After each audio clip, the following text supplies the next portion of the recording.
Ja, so in today's video, we're going to be going over 3 things about Haida tattoos. We'll be going over why Haida got tattoos before contact, what did they get, and then also who got them. So the reason why I'm doing pre-contact is because those are the sources I'm going to be using for this video. They'll be posted down below. I used 2 sources. I used this awesome book, which I've been reading this week. So I'm also using Simon Fraser's University's information on Haida tattoos, and that'll also be posted below. I want everyone to know that the Haida culture is a living culture. There's cultural revitalization happening around the Haida tattoo style. I'm probably going to be talking about this in the past tense just because the resources I used were in the past tense. But just for everyone to remember, there is something happening right now. This is a culture that is evolving and changing and grabbing their identity back and doing it with force. And then also this is a quick side note for non-native people. Please do not get any tribal tattoos if you're not closely connected to the culture of the people of the tattoo that you want to get. I've noticed online there's a lot of people getting Haida tattoos that don't have much connection to the culture that they're getting the tattoo of, mostly non-native people in different countries, and it's kind of odd.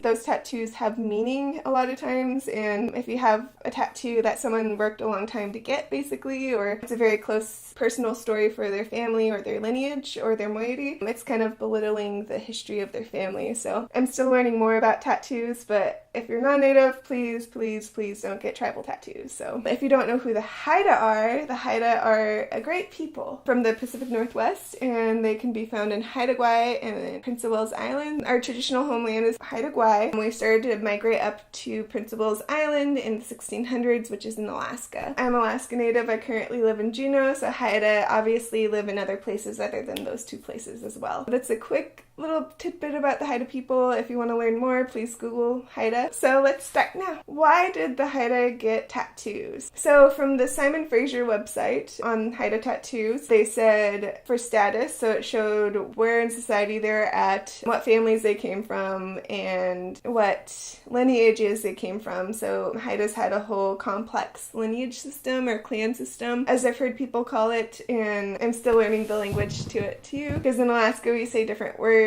than Canadians do, so I'm still trying to learn and figuring out what I should use. So we had a very complex social structure, and tattoos had a part in it to physically show where you were at in that society. Haida back in the day also used it for spiritual devotion, and I'd love to learn more about it. A lot of our information was lost because the government and religious institutions thought our cultures needed to be eliminated. If you know resources I can look at to learn more about that, please post that down below. And then the last thing, which I thought was really interesting, there wasn't much explanation in the little website about this, but decoration. So number 2 is what did they get? What they got largely depended on what lineage they're from. So Haidas have 2 moieties. Moieties kind of split the society in 2. One is raven, one is eagle. One of the big reasons why they have 2 moieties is to help people kind of figure out who they can marry. That's very important in most societies. And then also from those moieties it splits down into lineages, and that gets even more smaller, and those lineages all have their own crests. So a lot of times if you're a part of a certain lineage, you get like a tattoo showing what lineage you came from, what crest your